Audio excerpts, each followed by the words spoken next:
79வது சுதந்திர தினத்தை முன்னிட்டு சிறப்பு கிராம சபை கூட்டம் நடைபெற்றது. தருமபுரி மாவட்டம் பென்னாகரம் வட்டம் செங்கனூர் பஞ்சாயத்து ஜங்கமன்னூர் கிராமத்தில் இன்று சிறப்பு கிராம சபை கூட்டம் நடைபெற்றது. இக்கூட்டத்திற்கு வட்டார வளர்ச்சி கிராம ஊராட்சி அலுவலர் திரு லோகநாதன் அவர்கள் தலைமை தாங்கினார். செங்கனூர் பஞ்சாயத்து வரவு செலவு திட்டங்கள், புதிய திட்டங்கள் தொடர்பான தீர்மானங்களை செங்கனூர் ஊராட்சி செயலாளர் ரங்கநாதன் வாசித்தார். இக்கூட்டத்தில் 50க்கும் மேற்பட்ட பொதுமக்கள் கலந்து கொண்டனர். தங்களுடைய நிறை குறைகளை மனுவாக கொடுக்கப்பட்டது. துறை சார்ந்த அலுவலர்கள், வருவாய்த்துறை, சுகாதாரத்துறை, மின்சாரத்துறை, வேளாண் துறை, நெடுஞ்சாலைத்துறை, காவல்துறை போன்ற அலுவலர்களும் கலந்து கொண்டனர். பல்வேறு கோரிக்கைகளை அலுவலர்களுக்கு மனுவாக கொடுக்கப்பட்டது. இந்த மனுக்கள் மீது உரிய நடவடிக்கை எடுக்கப்படும் என்று அலுவலர்கள் உறுதியளித்தனர்.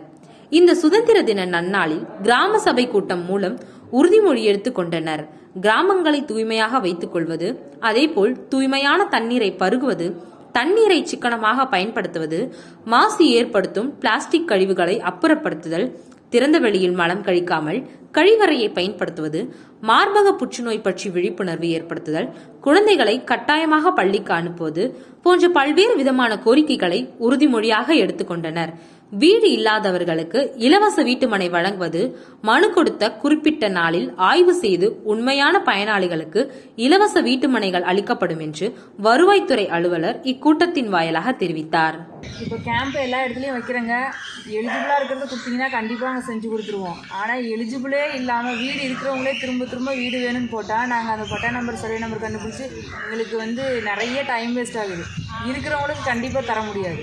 அது மாமனார் பேரில் நிலம் இருந்தாலும் சரி, வீடு இருந்தாலும் சரி, அது நீங்கள் கரையும் தான் வாங்கிக்கணும். அந்த இடத்துல நாங்கள் புதுசாக பட்டா தர முடியாது. ஜங்கமன்னூரில் பொறுத்த வரைக்கும் எப்படி பெட்டிஷன், எனக்கு ஒரு 50 பெட்டிஷன் வந்திருக்குன்னா மூதாதையர்கள் பேரில் சொத்து இருக்குது. அதே மாதிரி என்னதான் கேம்பில் கரையும் பண்ணாமல் ஒரு சொத்து கரையும் யார் பேர்லையாவது அந்த நிலம் பட்டா நிலமாக இருந்துச்சு அப்படின்னா கரையும் வாங்காமல் என்னால் கண்டிப்பாக சொத்து மாற்றி தர முடியாது. நீங்கள் கரையும் ஆஃபீஸில் போய்ட்டு கரையும் பண்ணணும். அந்த கரையை ஒன்று வேறு அக்ரிமெண்ட் மூலிமா வாங்கினீங்கனாலே என்னால் மாற்றி தர முடியாது.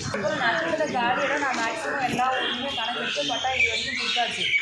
நத்தத்தில் காலி இடத்துல வீடு கட்டிருக்குன்னா காசு வேண்டாம், கவர்மெண்ட் வேல்யூ எவ்வளோ அந்த வேல்யூ ஃபிக்ஸ் பண்ணி கவர்மெண்ட்டுக்கு ஆன்லைனில் செலான் கட்டணும். அது கட்டிங்கன்னா நாங்கள் பட்டா தரோம். மற்றபடி